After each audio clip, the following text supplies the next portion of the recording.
dengan saya Rahmawati Angkatan 4 dari TKDW 5 Agresari, Kecamatan Rejoso, Kabupaten Pasuruan, Jawa Timur.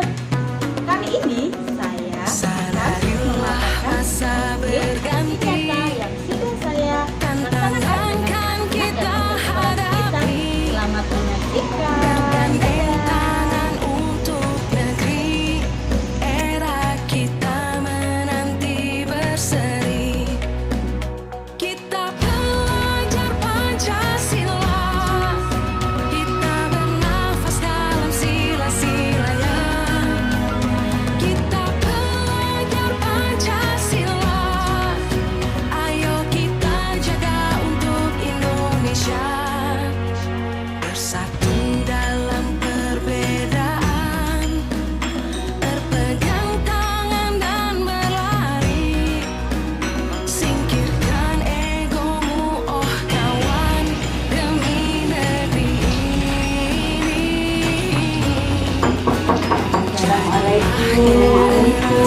Waalaikumsalam.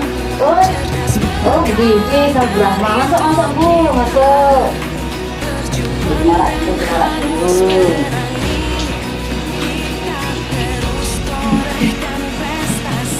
Ya, Bapak Bu Bibi, Bu Rahma. Ini Surya, terkait tugas guru penggerak. Kami akan minta mohon izin untuk melaksanakan tugas aksi nyata yang akan kami laksanakan di kelas. Berapa juga? Iya, rencananya kapan? Mulai besok, hari ini saya mau persiapan. Kalau boleh tahu, aksi nyata yang akan diambil, kalau temanya apa, kalau drama apa? Ya, kalau saya mengambil penerapan 3S dan kesepakatan kelas.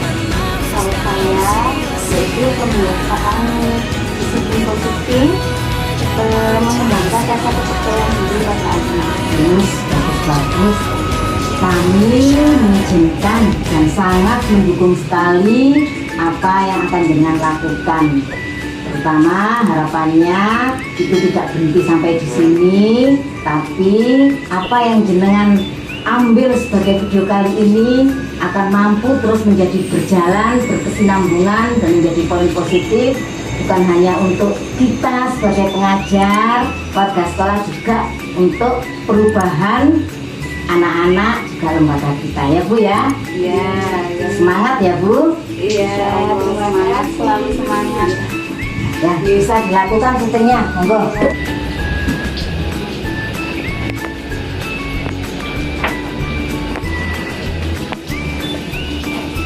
Kami kembali ke kelas dulu untuk persiapan. Silakan. Waalaikumsalam. Selamat bertugas.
depan, gerak.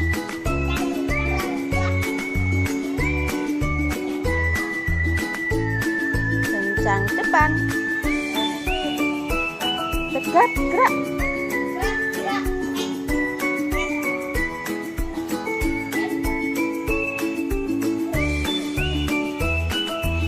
Siapa barisannya yang rapi ya? Halo.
该多美妙，蝴蝶跳着动人的舞蹈，它的秘密没有人知道。美丽的白云悄悄鼓起，那是雨水的味道。清晨的阳光照大地，美丽的天空还有多高？布谷鸟在声声叫，唱着动人的歌谣，歌声唱给那悲伤的人，把一切都忘掉。要飞到天涯海角，我是勇敢的小鸟，那里有永恒的微 Assalamualaikum 笑。 warahmatullahi wabarakatuh. Saya teman dari Bu Rahmawati. Saya mengajar di kelompok B. Menurut saya, aksi nyata yang dilaksanakan oleh Bu Rahmawati hasilnya sangat benar-benar membuat anak-anak semakin bisa mandiri, tanggung jawab, percaya diri. Jadi untuk aksi nyata tersebut memang banyak sekali nilai positifnya.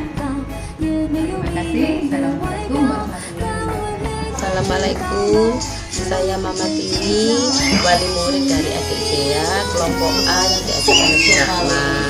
Alhamdulillah, anak saya setiap mau makan bisa melakukan apa yang diajarkan oleh Bu Rahma di sekolah, mencuci tangan dengan 6 cara tata cuci tangan yang diajarkan oleh Bu Rahma.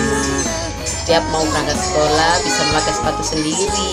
Alhamdulillah, anak saya sekarang sudah bisa lebih mandiri dan bisa diterapkan di rumah maupun di sekolah. Terima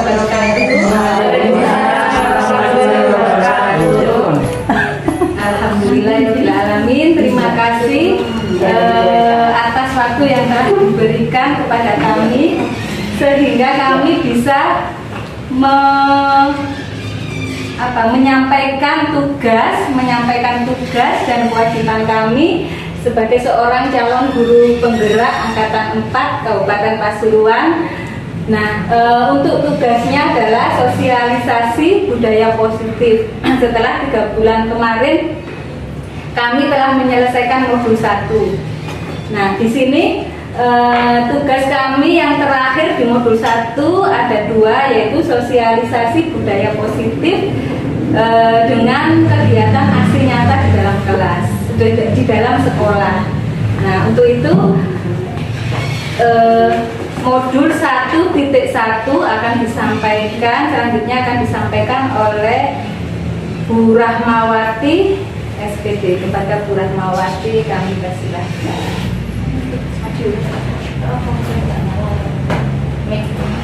Assalamualaikum warahmatullahi wabarakatuh. Waalaikumsalam warahmatullahi wabarakatuh. Baiklah, langsung saja saya akan mensosialisasikan modul 1.1 yaitu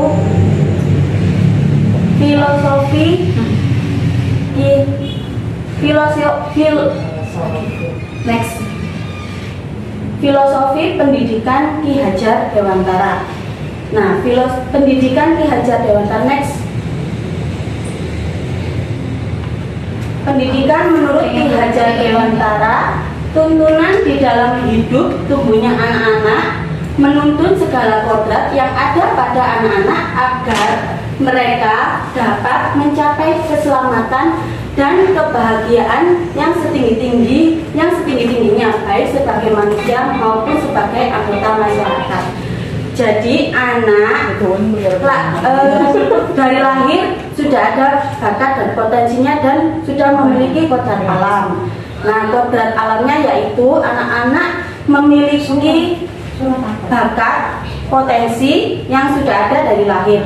Dan tugas guru itu adalah mengasah potensi dan bakat tersebut agar mereka menjadi manusia maupun sebagai anggota masyarakat yang lebih baik.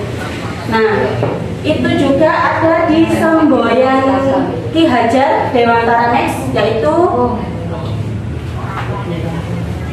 ini dia semboyannya, Ingarso Sungtulodo, yang artinya di depan menjadi teladan, dan Ingmadyo Mangun Karso, artinya di tengah membangun semangat.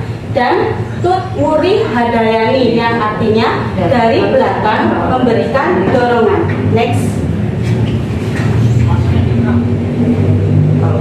Modul 1.2 yaitu peran dan nilai guru penggerak. Next.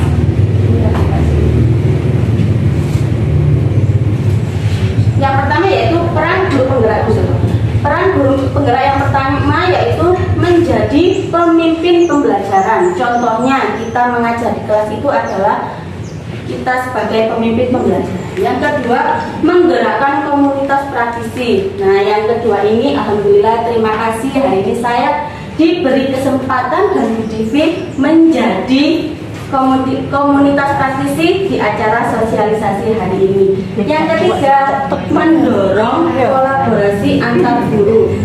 Contohnya mendorong kolaborasi antar guru biasanya sudah kita laksanakan di sekolah, berkolaborasi dengan antar guru.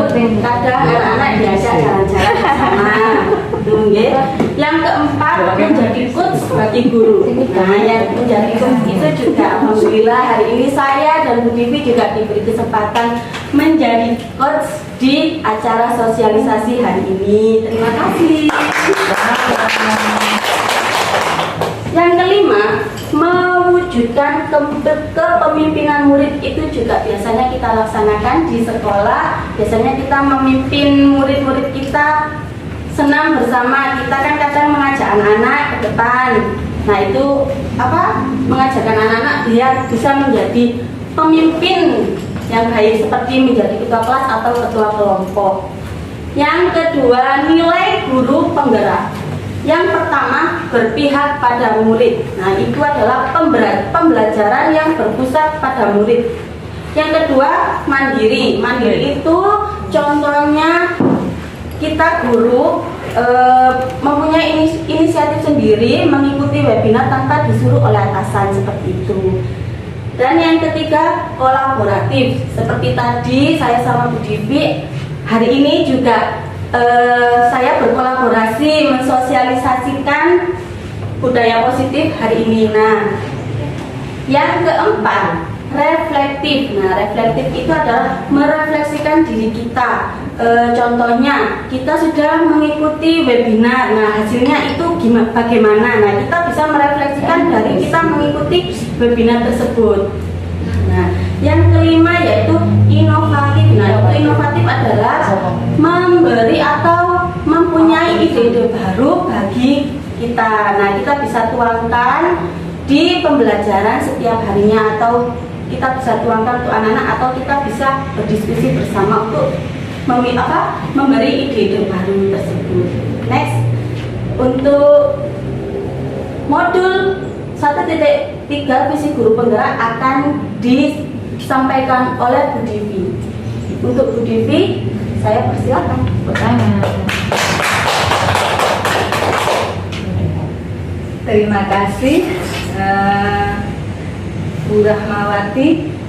Tadi sudah kita saksikan di modul 1.1 filosofi filosofi pendidikan menurut Ki Hajar Dewantara. Kemudian yang kedua 1.2 yaitu peran dan nilai guru penggerak. Sekarang yang ketiga modul 1.3 yaitu visi guru penggerak. Visi guru penggerak. Visi guru penggerak adalah mewujudkan anak-anak Indonesia yang memiliki profil pelajar Pancasila. Profil pelajar Pancasila ada 6. Yang pertama adalah beriman dan bertakwa kepada Tuhan Yang Maha Esa serta berakhlak mulia. Kemudian yang kedua mandiri, yang ketiga inovatif, yang keempat berkebinekaan global, yang kelima gotong royong, dan yang keenam bernalar kritis. Nah, keenam profil pelajar Pancasila ini sudah tertuang di 6 aspek pengembangan yang biasanya kita pakai Ibu. Yang pertama adalah 6 nilai agama dan moral, yang kedua sosial emosional, yang ketiga FM, fisik motorik, yang keempat bahasa, 5 kognitif, dan yang keenam seni. Kalau seni sepertinya sekarang sudah dihapus, sudah bisa masuk ke 5 aspek perkembangan itu. Next. Selanjutnya modul 1.4 yaitu budaya positif. Nah, di dalam budaya positif ini ada agak sedikit banyak yang akan kita kupas. Sebelum apa itu budaya positif. Next. Nah, budaya positif di sekolah yaitu nilai-nilai, keyakinan-keyakinan, dan kebiasaan-kebiasaan di sekolah yang berpihak pada murid, agar murid dapat berkembang menjadi pribadi yang kritis, penuh hormat, dan bertanggung jawab. Nah, budaya positif di sekolah itu seperti apa saja? Yang pertama, penerapan 3S. Biasanya 3S, senyum, salam, sapa. Ada yang 5S, sopan, santun. Kemudian kesepakatan atau keyakinan kelas. Kenapa dinamakan kesepakatan atau keyakinan kelas, bukan peraturan kelas? Karena seperti ini, peraturan itu biasanya sesuatu aturan yang kita kita patuhi, tapi biasanya agak sedikit beban.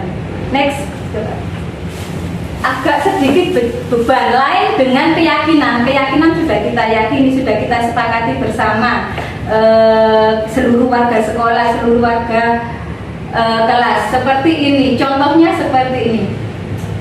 Yang pertama, mengapa kita memiliki peraturan harus menggunakan helm bila mengendarai kendaraan roda 2? Kalau kita pemikirannya hanya peraturan, biasanya cedek aja sama polisi, nggak tak gawe helmnya, seperti itu, karena cuma memenuhi aturan.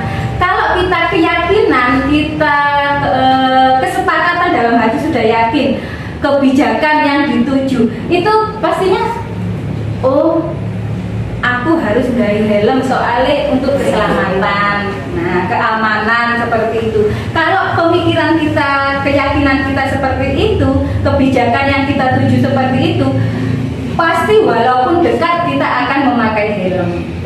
Yang kedua, mengapa kita memiliki peraturan 3M, menggunakan masker, mencuci tangan, menjaga jarak? Kenapa? Walah, itu cuma aturan. Akhirnya kita kadang nggak pakai masker. Kalau kita yakini, waduh, aku nggak pakai masker, nggak rai ketularan penyakit corona, seperti itu, penyakit yang baru apa? Omikron. Ya, seperti itu. Mengapa kita memiliki peraturan ke sekolah harus datang tepat waktu? Kebijakan yang kita tuju, kebajikan yang kita tuju, konsekuensi, tanggung jawab, seperti itu. Jadi bukan karena aturan. Nah, seperti itu perbedaan antara peraturan dan keyakinan atau kesepakatan kelas. Next. Mungkin yang di kelasnya peraturan diganti saja keyakinan kelas. Seperti ini kemarin saya aksi nyata, nanti bisa ditayangkan videonya. Kemarin anak-anak kesepakatan kelas kelompok B. Nah, yuk coba keyakinan penyelenggara. Iya lebih. Belum. Kesepakatan ya. Nah, ya coba kita bersama-sama bersama-sama kita ulas di sini. Peraturan selalu kembalikan mainan ke tempatnya. Nah, nilai kebajikan yang kita tuju apa? Disiplin, tanggung jawab. Kemudian dilarang mengganggu teman. Nah, nilai kebajikan yang kita tuju menyayangi, ya, saling menyayangi, menghormati orang lain. Hadir di sekolah 15 menit sebelum pembelajaran dimulai. Disiplin, komitmen, bergantian atau menunggu giliran. Nilai kebajikan apa? bersabar, Kesabaran. Gunakan masker. kesehatan, keamanan. Coba next. Nah, benar ya, tanggung jawab, menghormati orang lain. Next.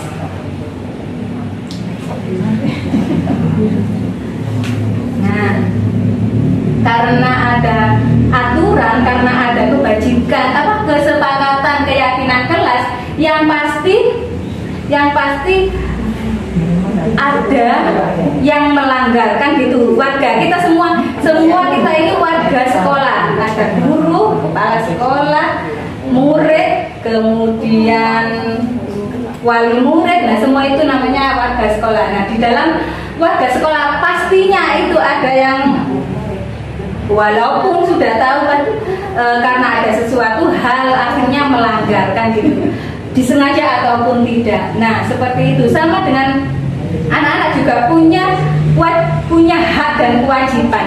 Walaupun anak-anak melanggar, kita tidak harus sampai melanggar, harus gitu. Karena manusia itu ada 5 kebutuhan dasar manusia yang dimiliki. Yang pertama adalah cinta kasih atau diterima, penguasaan, kesenangan, kebebasan, kemudian survive itu. Next, survival itu apa? Survival itu bertahan hidup. Nah, survive. Seperti contohnya waktu saya PPG di Malang itu, setiap seminggu sekali pulang.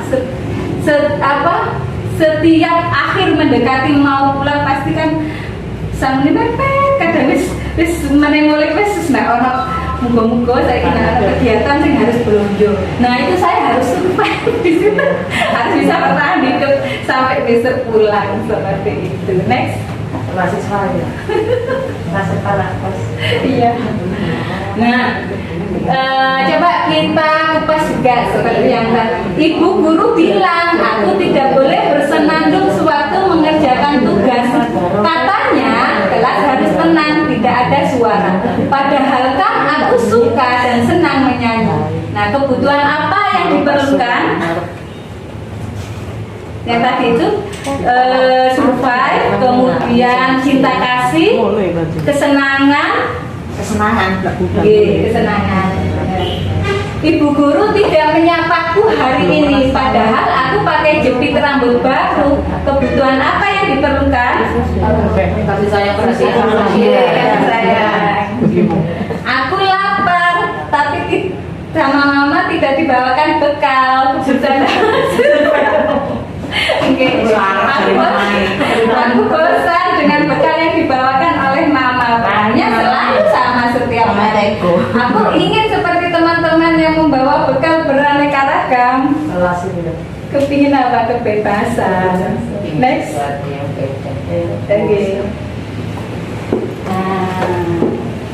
Yang pertama kesenangan, cinta kasih, survive, kebebasan. Next.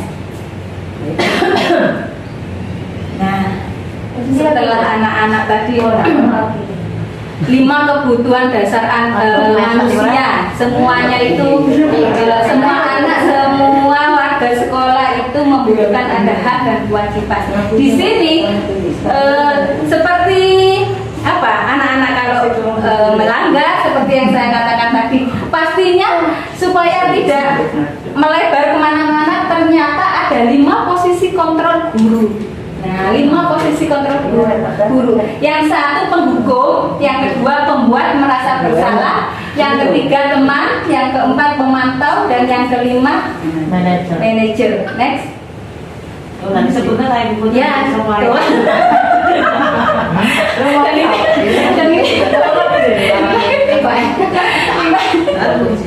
Lima posisi kontrol guru berbuat jika bu guru menghardik, menunjuk-nunjuk, begitu kelihatan ya, menyakiti, itu berarti posisi kontrol guru sebagai penghukum. Jika berceramah, kemudian seharusnya ibu kecewa. Ini biasanya kalau ke ini anak tingkat sekolah lanjutan gitu, ibu kecewa, seperti itu, membuat merasa bersalah posisinya. Kemudian kalau posisi teman, membuat alasan-alasan untuk muridnya. Itu biasanya memposisikan sebagai teman. Kemudian pemantau, menghitung dan mengukur. Nah, itu sebagai pemantau. Kalau manajer, mengajukan pertanyaan-pertanyaan. Kemudian guru berkata, kalau kamu tidak melakukannya, awas ya. Nah, itu sebagai penghukum. Kamu seharusnya, kamu sudah tahu, ibu lebih. Nah, itu sebagai pembuat merasa bersalah. Kalau sebagai teman, ayolah lakukan demi ibu. Nah, kita sebagai teman. Pemantau, apa peraturannya? Nah, itu pemantau manajer, apa yang kita yakini, kemudian hasilnya. Nah, memberontak, menyalahkan orang lain, berbohong, karena posisi gurunya sebagai penghukum, akhirnya hasilnya seperti itu. Kemudian kalau pembuat merasa bersalah, menyembunyikan, berbohong. Kalau sebagai teman, ketergantungan. Ya benar, kalau sebagai teman ketergantungan. Menyesuaikan diri kalau sebagai pemantau. Kalau manajer, menguatkan pribadi. Kemudian murid berkata, biarkan saja, nanti pasti marah-marah lagi karena gurunya posisinya sebagai penghukum. Jadi kayak wis lagune seperti itu. Mau kan? Iya benar. Nah, next. Dapat kegiatan next. Ibu ngawuan. Nah, refleksi diri. 5 posisi kontrol. Setelah kita mengetahui ada 5 posisi kontrol, di mana posisi kita sebelum mengetahui 5 posisi kontrol guru, bagaimana perasaan kita saat itu, di mana posisi kita saat ini, dan bagaimana perasaan kita saat ini. Nah, ini hanya kita yang tahu dan juga Tuhan yang Maha Esa.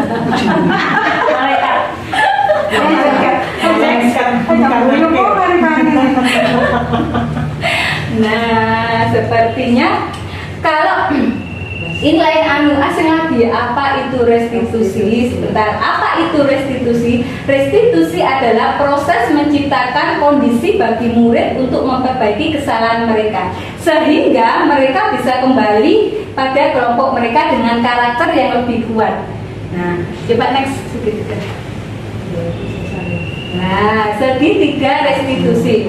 Jadi gini, ada anak melanggar, oke, banyak. Ada anak yang lupa, melanggarnya itu lupa atau disengaja ataupun tidak. Nah, kita sebagai guru setelah mengetahui 5 posisi kontrol tadi, jangan lupa. Nah, nggak usah diutik. Nah, jangan lupa. Kita harus sesuai dengan segitiga restitusi. Supaya apa? Supaya kita enggak sampai menjadi penghukum, tidak sampai menjadi apa saja, merasa orang lain bersalah. Seperti kita menstabilkan identitas, kita tanya Mbak Eca, salam dulu, kemudian menanyakan siapa yang mengatakan Mbak Eca sehat, iya. Kemudian kita validasi tindakan yang salah. Mbak Eca tahu bisa kalau kita kan kemarin waktu mendapatkan materi guru TK, guru SD, guru SMP, guru SMK, guru SMA, yang lain aman karena murid-muridnya sudah besar kan. Kalau TK apa bisa ditanya, ternyata bisa. Saya membuktikan sendiri ternyata bisa. Tapi dengan bahasanya kita. Mbak Eca tahu apa kesalahannya Mbak Eca hari ini. Iya, apa lihat kan, anakku sudah masuk, saya terlambat. Oke, sudah masuk kan. Nah, kemudian kalau kenapa Mbak Eca terlambat, cerita tadi malam ke rumahnya nenek, pulangnya malam. Kemudian sampai rumah saya nggak tidur, kemudian karena bermain sama adik, akhirnya dia ngantuk saya, jadi tadi dibangunin nggak bangun-bangun. Sudah validasi tindakan yang salah. Kemudian yang terakhir menanyakan keyakinan. Nah, kalau oke, boleh tidur malam, boleh bermain sama adik, tapi sekolah juga punya kesepakatan bahwa masuk jam 7 pagi kasih. Iya Bu. Kemudian Mbak Ica harus apa? Minta maaf Bu. Nah ini menyatakan keyakinan minta maaf Bu ya. Nggak akan diulangi lagi. Nah tapi bahasanya enggak ini seperti ini nggak usah sering. Nah seperti itu namanya ketika revolusi. Jadi anak akhirnya walaupun salah anak akan nggak merasa dikucilkan. Sama dengan yang lupa tidak memakai masker. Next, bisa nih.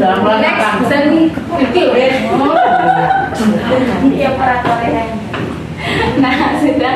Nah itulah tadi serangkaian pemaparan modul 1 guru penggerak mulai dari 1.1, 1.2, 1.3 dan 1.4. Di akhir modul kami ada tugas yaitu aksi nyata. Ini adalah tugas kami, tugas saya di Binopria, aksi nyata dengan judul penerapan 3S dan kesepakatan kelas di kelompok B. Nah, aksi nyatanya seperti apa? Next. Nah, dan ini adalah aksi nyata punyanya Bu Rahmawati dengan judul Pembiasaan disiplin positif menanamkan rasa percaya diri pada anak kelompok A. Nah, aksi nyata kami seperti apa? Boleh kita tayangkan sambil ngobrol. Sekian dulu pemaparan dari kami berdua. Terima kasih atas waktunya. Mohon maaf jika ada salah kata ataupun tindakan yang kami sengaja maupun tidak kami sengaja. Sudah bagus, tepuk tangan semua.